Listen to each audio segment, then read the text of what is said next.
Rosso Sénégal kerol hakkunde Mauritanie e Sénégal ene bismi hande yimbe hewbe yaltinabe tonto Mauritanie won hen ka yidnobe dannade ndewani lawol sariya Amadou Diallo o wi o jeya ko to leydi Mali. J'ai fait une semaine dans leur main parce qu'ils nous ont pris. Mi wadi e juude mabbe ko yahata e yontere sabu ko nyade alet be nangi min mi wawi wiide min ko gila nyade aset garmi do hennene mi wadi yontere e juude mabbe be nangi min ko noa dibu ciagal dum be gaddi min to Nouakchott min bari ton ko yahata e balde tati ha nayi ko den be gaddi min do hennen kala ko kutortonomi e yeru telephone ngaji hay ko nandi hen dum mi wondi hen ko heddi ko kutorde bangi godde dum ana ton heddi e juude mabbe telephone ngaji di miden jogidi e juude am hay ko nandi hen woni kala ko kutorde to bangi électronique kono sakko saji amen e bagasuji amen goddi dum don nani e juude mabbe e min tampi seeda hen taaji nyamgol ngol a nyama subaka tan nyalawma kikide kam ala hen laabi di tan nder nyalawma kala ala fitinaji ala lepte ala haydara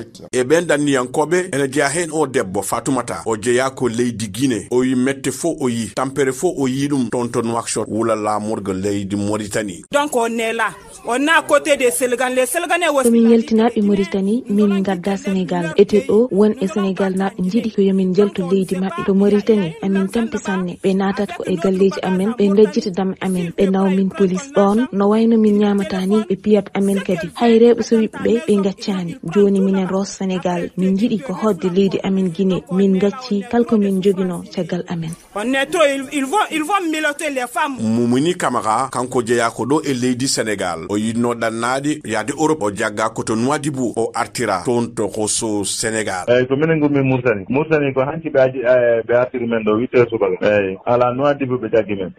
Nouadhibou ko janomi ton ko le 12 février 2025 do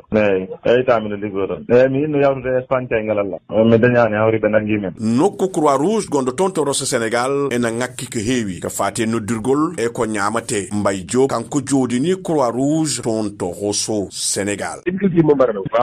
Ey cadele de kam no kewi cadele amen gadidi non ko nyamde e yardi sabu hadandi neddo so ari ko adoto miijaadi ko nyamde e yardi e lotadi so dum benni kadi ma jomu soklu téléphone ngam itindirdi kumpu e koreji mum dum fof non ina ngakkido sabu ina wadi yimbe so ngari do hay ciumci gaddorota hadi yene do wondo e wutti goto baldi kewdi ha o tun wona feewi ko dum wadi non alhaali bornuli de nyamde yardu ha e téléphone woni ko buri jojjudi do